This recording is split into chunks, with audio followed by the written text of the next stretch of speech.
نبی پاک صلی اللہ علیہ وسلم کی حدیث ہے مسلم میں طبرانی میں، حضور نے فرمایا آؤ میں تمہیں پچھلے زمانے کے ایک ایماندار نوخیز ولی اللہ کی بات سناؤں۔ پچھلے زمانے حضور نے فرمایا پچھلے زمانے میں ایک بادشاہ جادو کے زور پہ حکومت کرتا تھا۔ جب وہ ایک جادوگر اس نے رکھا ہوا تھا تو جادوگر اس کو جادو بتاتا، وہ جادو کے زور پر حکومت کرتا۔ جادوگر بوڑھا ہو گیا تو کہنے لگا بادشاہ کوئی نوجوان میرے پاس بھیج دے، اب میں بوڑھا ہو گیا ہوں، میرا پتہ کوئی نہیں کب مر جاؤں۔ ایک نوجوان کی ڈیوٹی لگائی، بڑا زیرک سمجھدار، اپنے رعایا میں سے چن کے جو ذہین فطرت مزاج بچہ تھا وہ اس نے لگایا۔ اللہ کے محبوب علیہ الصلوۃ والسلام فرماتے ہیں بچہ جادو سیکھنے لگا، وقت گزرنے لگا۔ بچہ جب جادو سیکھنے جاتا تو رستے میں ایک راہب بھی تھا جو انجیل جانتا تھا، وہ اللہ اللہ سکھاتا، لوگوں کو حضرت عیسیٰ علیہ السلام کی تعلیمات سے آگاہ کرتا۔ اس نے دیکھا کہ یہاں بھی لوگ کٹھے ہیں تو وہ بچہ اس راہب کے پاس بھی اٹھنے بیٹھنے لگا۔ اب جب اس کے ساتھ اس کی گفتگو بڑھنے لگی تو اس کو باتوں میں لذت آنے لگی۔ اس نے راہب نے پوچھا کہ تو کون ہے اور کس طرح سے آیا ہے، کیا تیرا معاملہ ہے؟ اس نے کہا جی میں جادو سیکھنے جاتا ہوں، آپ کی باتیں مجھے بڑی اچھی لگتی ہیں۔ اس نے کہا دین سیکھ، جادو سیکھنے والے کافر ہو جاتے ہیں، قرآن و حدیث سیکھنے والوں کو اللہ کامل ایمان عطا فرماتا ہے۔ فرمایا یہ سیکھ۔ بچہ بیٹھنے لگا، اس کے پاس آنے لگا، باتیں دل میں گھر کرنے لگی۔ ایک وقت آیا کہ مسلمان ہو گیا، اور مسلمان کیسے ہوا؟ بچہ کہتا ہے میں تجربہ کر کے ہوا۔ اب میں تھوڑا سا وقت جادوگر کے پاس بھی جاتا اور باقی سارا وقت وہاں بیٹھتا۔ میں ایک دن جا رہا تھا تو رستے میں اژدہا تھا، بہت بڑا سانپ تھا، رستہ روک کے کھڑا تھا۔ یہ حضور نے بیان کی حدیث۔ نبی پاک صلی اللہ علیہ وسلم فرماتے ہیں بچہ کہتا ہے کہ رستے کے اندر سانپ ہے، رستے بند ہے، لوگ چھتوں درختوں پہ چڑھے ہراش ہے۔ کہتے چھوٹا سا روڑا میں نے اٹھایا تو میں نے کہا اللہ اگر جادوگر سچا ہے تو اسے مار دے۔ چھوٹا سا روڑا میں نے پھینکا، اژدہا کوئی نہ مرا۔ پھر چھوٹا روڑا اٹھایا، میں نے کہا اللہ اگر وہ عالم سچا ہے تو اسے مار دے۔ اب جب میں نے روڑا مارا تو اژدہا مر گیا۔ میرے اندر سے گواہی آئی نہیں دین کی باتیں سچی ہیں، نہیں قرآن کی باتیں اسلام سمجھانے کے لیے عرض کر رہا ہوں، اگرچہ اس دور میں انجیل تھی، اللہ رسول کی باتیں اچھی ہیں۔ کہتے میں مسلمان ہو گیا، اب میں نے راہب کے پاس ہی رہنا شروع کر دیا، جادوگر کے پاس چھوڑ دیا اس بچے نے آنا۔ بادشاہ پوچھتا کہاں زیادہ وقت گزارتے ہو تو وہ بات گول کر دیتا، وقت تیزی سے بڑھنے لگا۔ اللہ نے اس نوجوان میں طاقت پیدا کر دی، اب وہ اس کے اندر نا اللہ نے توانائی روحانیت پیدا کر دی، ابھی جوان ہے، 14-15 سال عمر ہے۔ اللہ نے اب جو بیمار بھی آتا وہ دعا کرتا تو اللہ صحت عطا کر دیتا، جو بھی آتا۔ بادشاہ کا ایک درباری تھا، بادشاہ کو پنکھا جلتا تھا، وہ اندھا ہو گیا، کوئی ایسی تکلیف آئی کہ نابینا ہو گیا، بڑے علاج کرائے شفا نہیں ہوئی۔ کسی نے اس بچے کا پتہ بتایا کانوں میں، اس کے پاس گیا تو بچہ کہنے لگا شفا تو ہو جائے گی پر کلمہ پڑھنا پڑے گا، مسلمان ہونا پڑے گا، جس پیغمبر کا میں غلام ہوں تجھے بھی بننا پڑے گا، دین پہ عمل کرنا پڑے گا، اللہ شفا دیتا ہے۔ اس نے کہا تو مجھے کلمہ پڑھا، مجھے شفا دے، میں تیار ہوں۔ اس نے کہا شفا تو اللہ دیتا ہے۔ اس نے اللہ تبارک و تعالیٰ کا ذکر کر کے دعا مانگی، یہ مسلم شریف میں حدیث ہے، طبرانی میں موجود ہے۔ اللہ نے اسے شفا دی، اس نے کلمہ پڑھنا شروع کر دیا۔ یہاں ایک نقطہ لکھا ہے ہمارے علماء نے، کہتے ہیں جب اللہ ولایت عطا کرتا ہے نا تو یہ سفید بالوں والے کا حصہ نہیں ہوتی۔ اگر جوانی میں کوئی آدمی توبہ کر کے تصوف کے رستے پہ چلتا ہے تو سب سے زیادہ ولایت اللہ اسے عطا فرماتا ہے، سب سے زیادہ ولایت اس کے پاس ہوتی ہے۔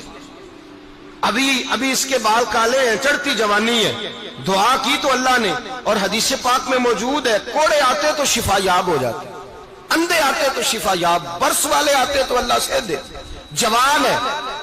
بادشاہ کے پاس وہ واپس گیا، وہ جو آدمی جس کی آنکھیں ٹھیک ہوئی تھی۔ بادشاہ نے پوچھا کہ کیسے شفا ملی؟ تو کہنے لگا میرے رب نے شفا دی ہے۔ بادشاہ سجدے کراتا تھا، اپنے آپ کو منواتا تھا معاذ اللہ، کہنے لگا میرے علاوہ کون رب ہے؟ اس نے کہا وہی رب ہے جس نے تجھے پیدا کیا ہے، اور وہی رب ہے جس نے مجھے اندھے کو آنکھیں دی ہیں، وہی ہے میرا مالک۔ کہا اچھا تو مجھے نہیں مانتا؟ کہا نہیں میں اپنے رب کو مانتا ہوں۔ بادشاہ نے اسے سزا دی، ستایا، اس نے بچے کا پتہ بتایا، پھر بچے کو بلا کے ستایا تو اس راہب کا پتہ بتایا، راہب بھی قتل ہو گیا، نابینا بھی قتل ہو گیا۔ بادشاہ نے کہا سپاہیوں سے اس بچے کو لے جاؤ اور پہاڑ کی چوٹی پہ جا کے نیچے پھینکو تاکہ مر جائے. بچہ پہاڑ کی چوٹی پہ گیا تو ہاتھ اٹھا کے کہنے لگا یا اللہ میرے لیے نہیں اپنے لیے، میرے لیے نہیں اپنے لیے انہیں اپنی قدرت کے جلوے دکھا. میرے لیے نہیں، اللہ کے بندے اپنی جان بچانے کی دعائیں نہیں مانگتے، اپنے لیے انہیں اپنی قدرت کے جلوے دکھا. یہ دعا مانگی، جتنے لوگ ساتھ آئے تھے وہ سارے زمین پہ گرے اور سب مر گئے، پہاڑ سے گر کے مر گئے. بچہ واپس سیدھا بادشاہ کے پاس کہنے لگا لو بھائی میرے رب نے مجھے بچا لیا ہے. جوان کا ایمان دیکھو، میرے رب نے مجھے، بولو میرے اللہ نے مجھے ایمان کی گواہی دے رہا ہے، میں بچ گیا ہوں، تو جھوٹا ہے، میرا رب سچا ہے. اس نے کہا لے جاؤ اس کو دریا میں، کشتی میں بٹھاؤ، بیچ دریا کے جا کے دھکا دے دو.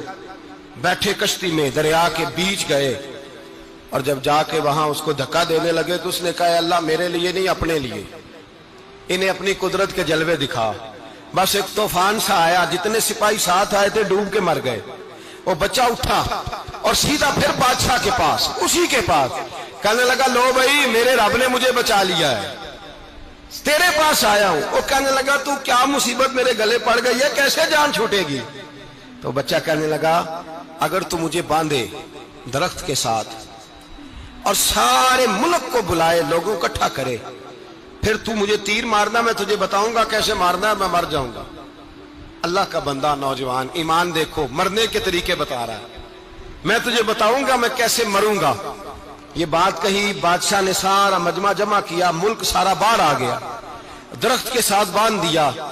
کہنے لگا بھائی لوگوں یہ مجھے مارنا چاہتا تھا، مار نہیں سکا، اب میں اسے بتانے لگا ہوں کہ میں کیسے مروں گا. اسے کہو جب تیر مارے تو ساتھ میرے رب کا نام بھی لے، میں اپنے رب کے نام پہ جان دوں گا، ایمان کی پختگی میں اللہ کے نام پر جان دوں گا. اسے کہو رب کے نام پہ مارے، مر جاؤں گا. بادشاہ نے اللہ کہہ کے تیر مارا، پیشانی میں لگا، بچے کی روح پرواز کر گئی. جتنا مجمع کھڑا تھا سارا کلمہ پڑھ کے مسلمان ہو گئے، سارے مسلمان ہو گئے سارے. میرے رسول پاک سید عالم صلی اللہ علیہ وسلم نے نوجوانوں کو بتایا جب تمہارے اندر ایمان کی قوت آئے گی تو اللہ تمہاری مدد کرے.